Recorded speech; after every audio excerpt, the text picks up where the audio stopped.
taping the oral history of Mark Ault, 12th Armored Division. Which unit were you in? 43rd Tank Battalion. 43rd Tank Battalion, 12th Armored Division, Second World War.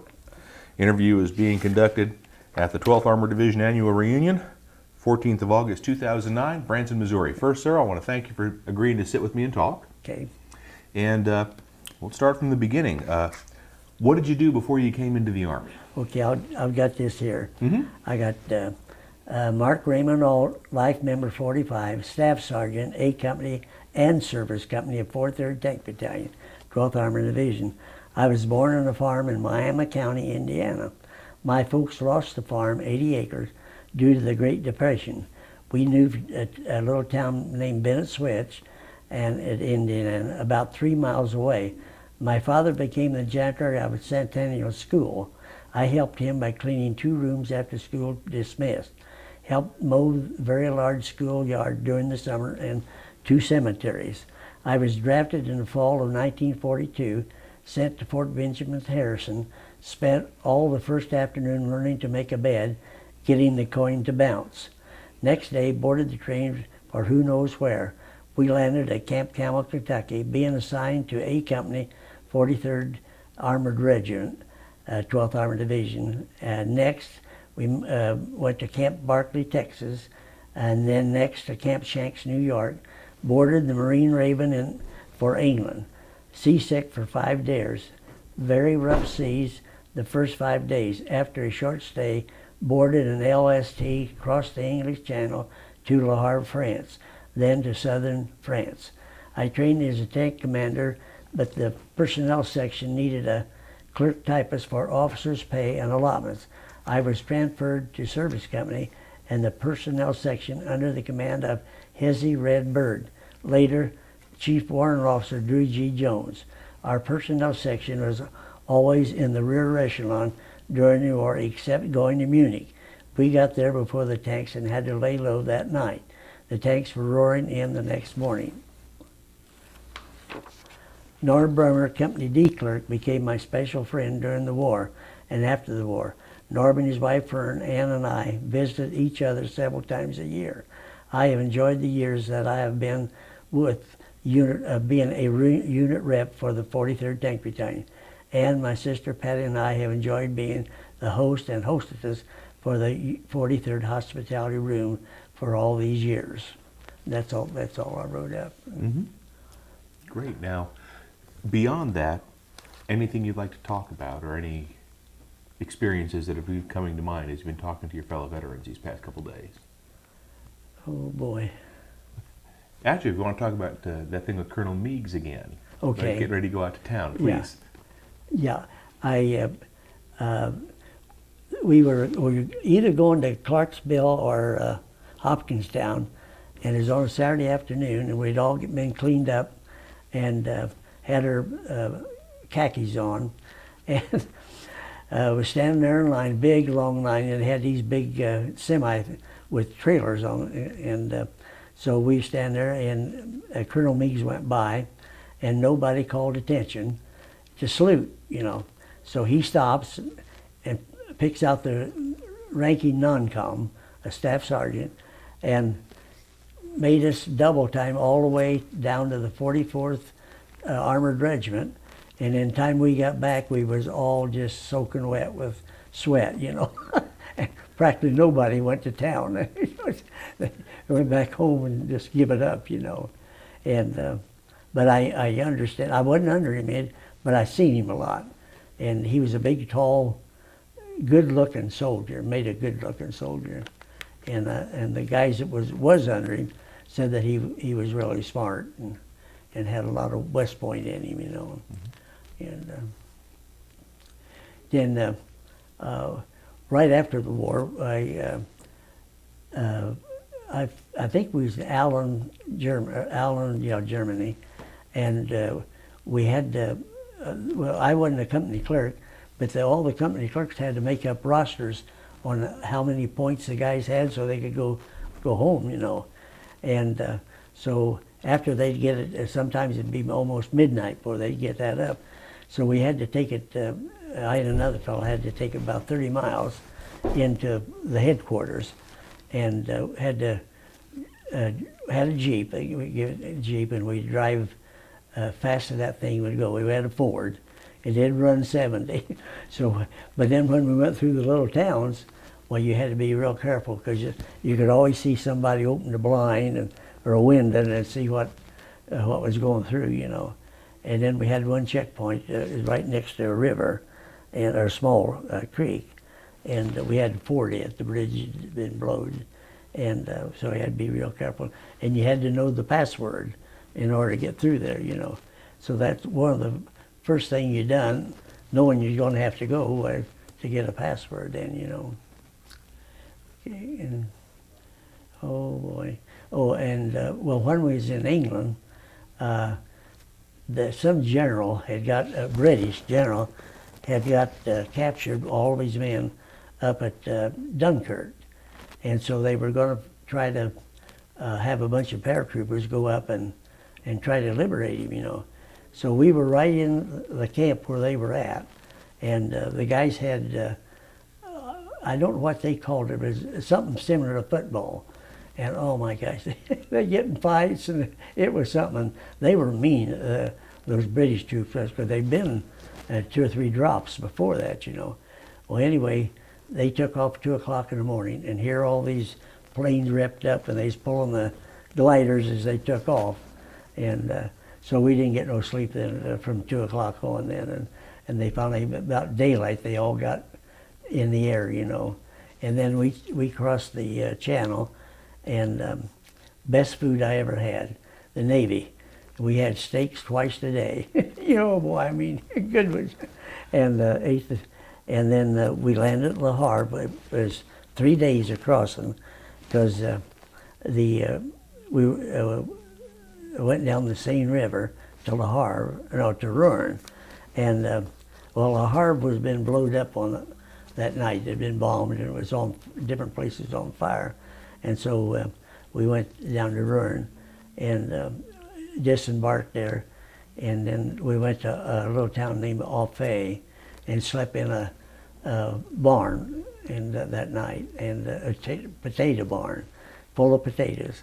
And then we was up in the attic with straw and things like that.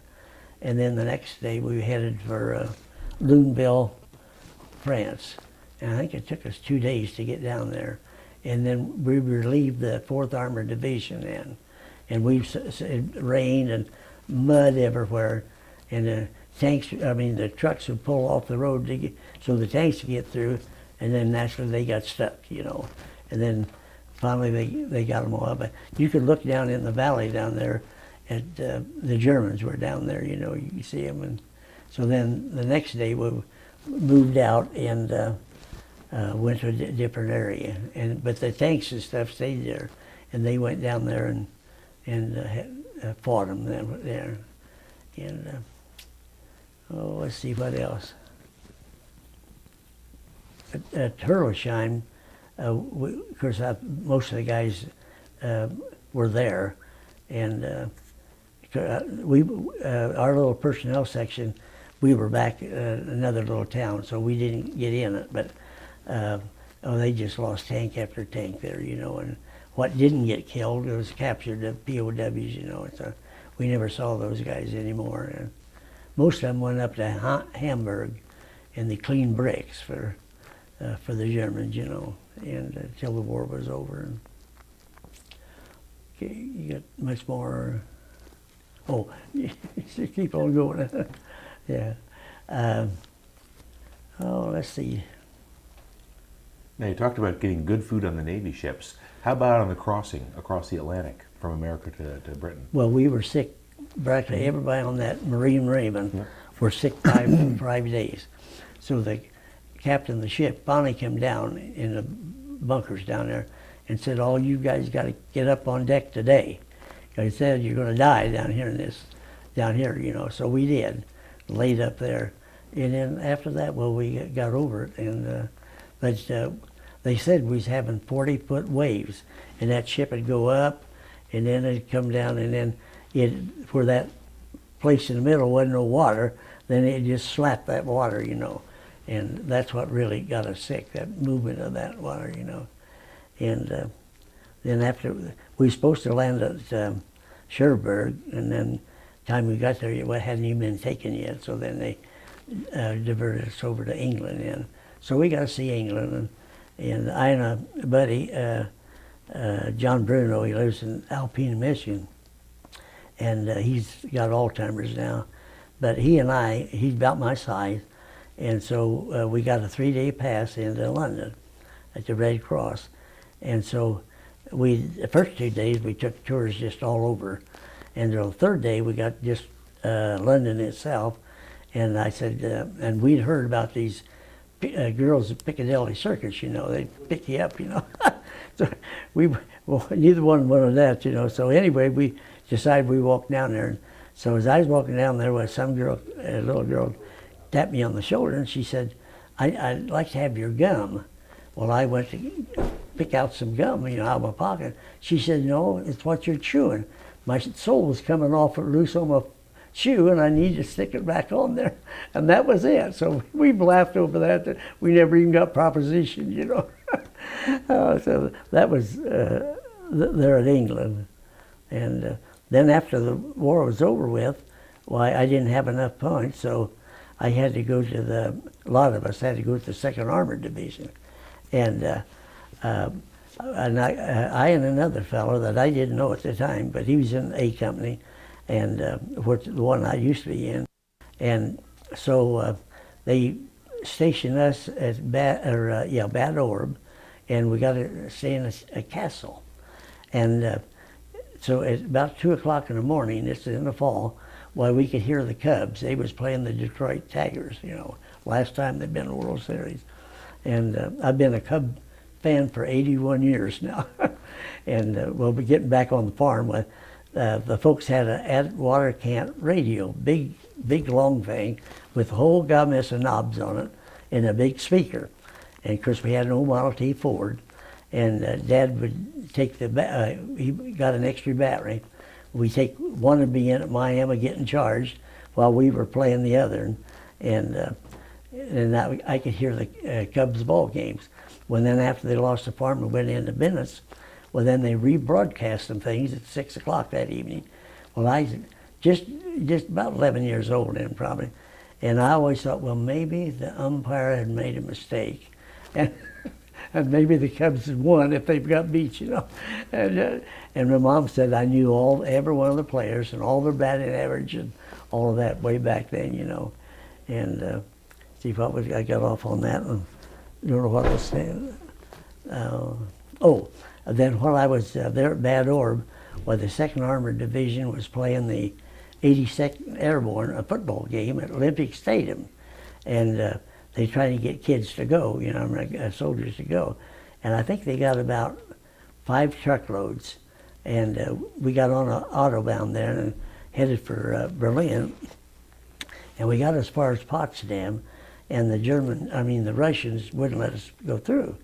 And we had to sit there 5 hours before they got a permit so they could go through, because that was their territory, you know. And so we stayed at Tempelhof Airport that night. It had just been blown to pieces. And you had to find a place where you could put your bedroll down, you know. So then the next morning when we got up and had breakfast there at Red Cross, and then we went out to the ball game at the Olympic Stadium. And then that afternoon, after the ball game was over, well, we went back to Tempelhof, stayed there that night, and the next morning they got us up, and we went by where Hitler's bunker was, and we got out so we could walk over it, you know. And then later, years later, we found out that the Russians had stored his body, and he wasn't there at all, you know. And they had him, as far as I know, he still got him somewhere in Moscow, you know. But at least I got to walk over his, what we thought was his bunker, you know.